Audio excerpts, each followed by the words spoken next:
And that doesn't mean if we get integrated in this system, we will not be Muslim anymore, or we will be less Muslim. You can practice Islam in this country more than you can practice it in any Muslim country. And we have more freedom in this country than Muslim countries themselves. So we have to take advantage of this, my dear brothers and sisters. Number 3.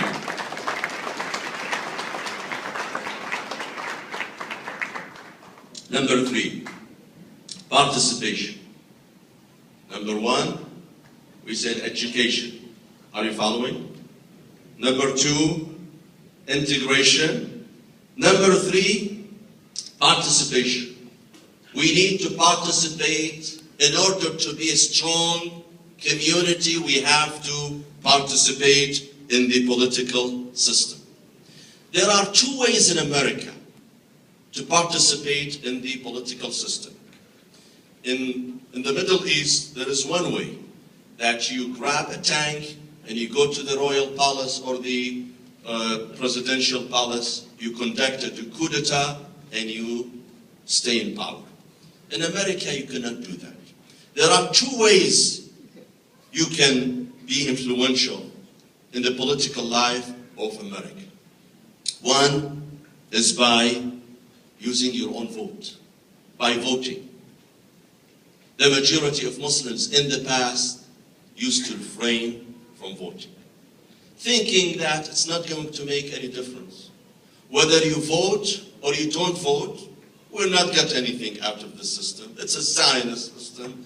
It's anti-Muslim system. That's not true. That's not true at all. Experience proved time again that when we participate, we can change, and we can make a big change, and we can make a big difference. For example, here in Michigan, we had some interesting experiences with Muslims voting and participating in the political system. So we have now at least three Shia Muslim judges who are elected by people through their vote, where Muslims participated heavily and made a big difference. We have Sister Hajja Charlene Elder, who is a muhajjaba, who puts hijab on, and she was elected as the first female Muslim judge in the United States.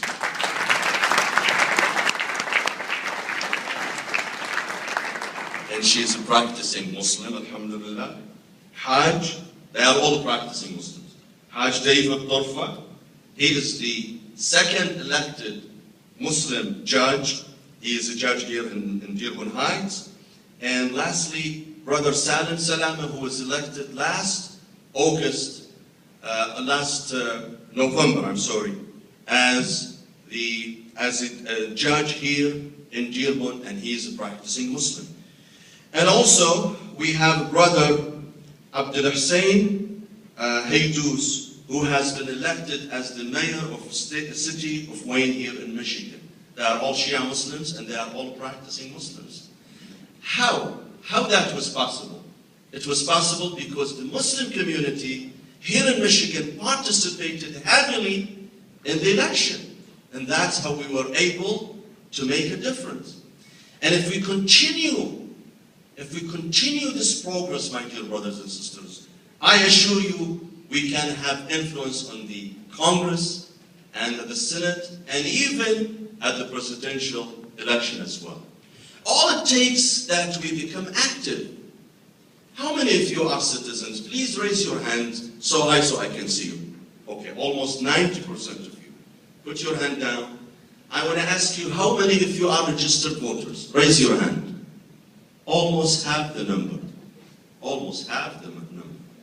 Now, if you all become registered voters, and you all go to voting booth on the day of election, and it doesn't matter what election, whether it's the state election, or the senatorial, or the congressional, or presidential, when you go on the day of election, you all go with having you go as one voting block. you will make a big difference, as Muslims in Michigan made a big difference in the past.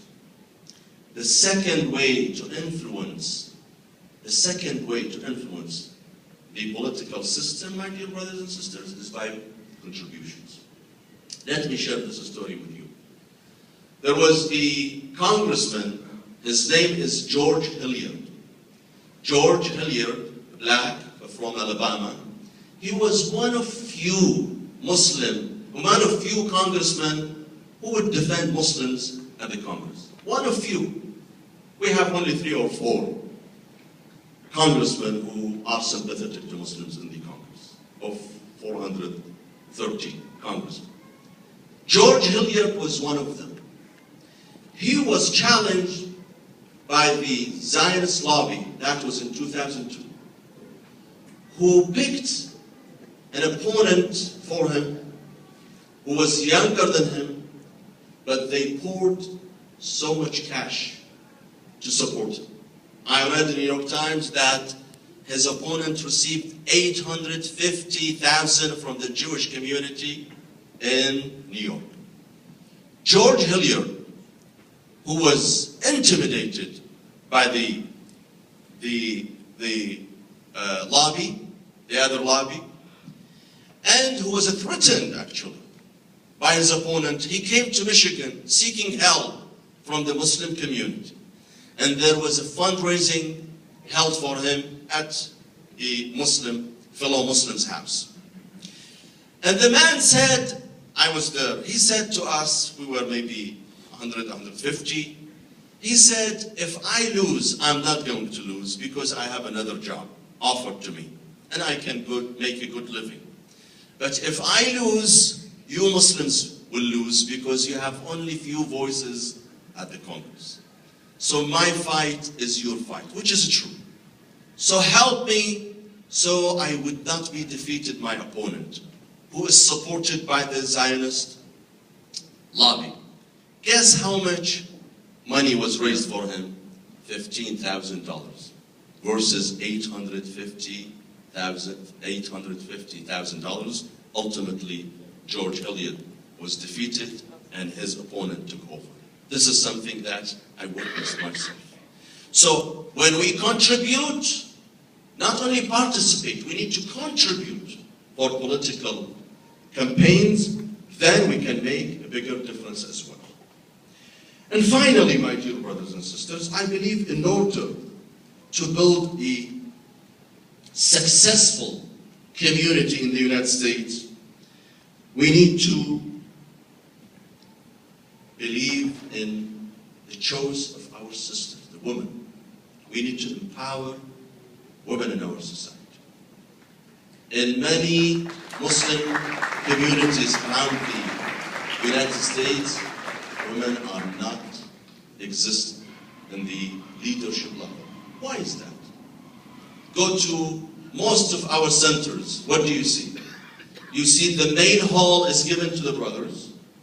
Women are seated either in the basement or somewhere else, where their hall is turned into a babysitting.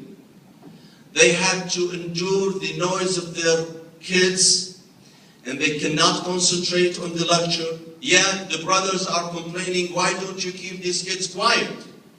As if it's keeping the kids quiet is their responsibility only. And instead of allowing sisters also to be integral part of our communities, we always put them in the back, in an area that is not so clean, dim, with dim lights, not healthy conditions. On top of that, we ask them to handle the task of keeping our kids quiet. That's not right.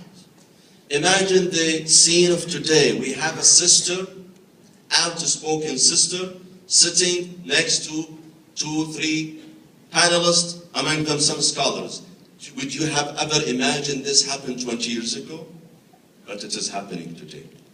So we have to shift and change the landscape of our Muslim community, in which women are empowered and they are given the chance to speak and to represent our community. Remember, Fatima al-Zahra alayhi salam was not only infallible, She was, Salamullahi alayhi. She was also an eloquent speaker.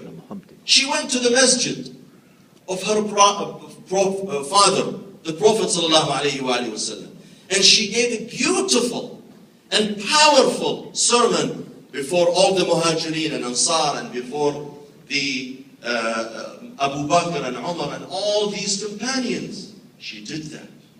And Zainab alayhi salam, even though she was overwhelmed with many tragedies, the martyrdom of her brother and 5 of her children and 3 of her children and many cousins and brothers, that did not deter her from being an eloquent speaker in Kufa and in Damascus, in the chamber of Yazid, where she delivered a fiery speech.